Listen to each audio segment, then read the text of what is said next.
we remember this eternal truth. Freedom is not a gift from government. Freedom is a gift from God. It was Thomas Jefferson who said, "The God who gave us life gave us liberty." Our founding fathers believed that religious liberty was so fundamental that they enshrined it in the very First Amendment of our great and beloved Constitution. Yet for too long, the federal government has used the power of the state as a weapon against people of faith, bullying and even punishing Americans for following their religious beliefs. That's been happening. That is why I am signing today an executive order to defend the freedom of religion and speech in America, the freedoms that we've wanted, the freedoms that you fought for so long, and we are doing it in just a little while right over here.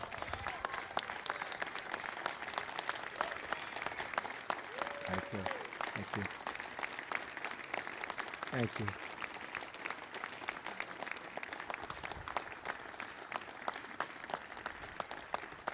Thank you all. Thank you.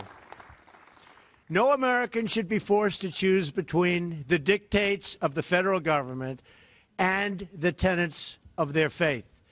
As I campaigned across the country, faith leaders explained that they were prevented from speaking their minds because of a 1954 rule known as the Johnson Amendment. I spoke about it a lot. Under this rule, if a pastor, priest, or imam speaks about issues of public or political importance, they are threatened with the loss of their tax-exempt status, a crippling financial punishment. Very, very unfair. But no longer. I promised to take action if I won. If I didn't win, I gave you no promise, that's for sure. If I didn't win, I guess I'd be gone, right? I'd be out enjoying my life, I think. But I wouldn't be helping you with the Johnson Amendment.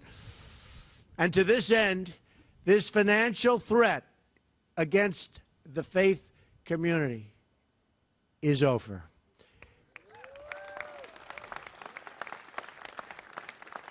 In just a few moments, I will be signing an executive order to follow through on that pledge and to prevent the Johnson Amendment from interfering with your First Amendment rights. And you're the people I want to listen to. Other people are allowed to tell me and everybody what to do. I want to hear it from you, and so do a lot of other people. So you're now in a position where you can say what you want to say. And I know you'll only say good, and you'll say what's in your heart. And that's what we want from you. You are great, great people. You are great, great people. Thank you. Thank you. This executive order directs the IRS not to unfairly target churches and religious organizations for political speech. No one should be censoring sermons or targeting pastors.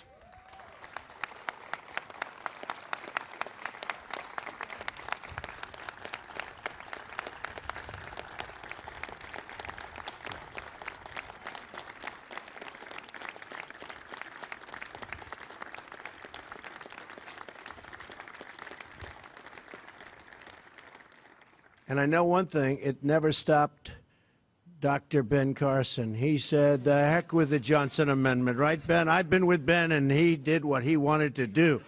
But not everybody's going to do that, Ben. You know that, right?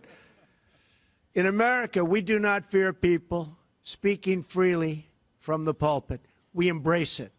America has a rich tradition of social change beginning in our pews and our pulpits. Perhaps there is no greater example than the historic role of the African American church as the agent for social progress, spurring our nation to greater justice and equality. We must never infringe on the noble tradition of change from the church and progress from the pew.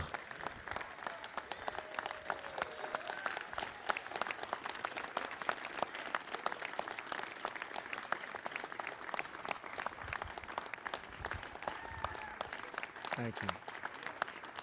Thank you.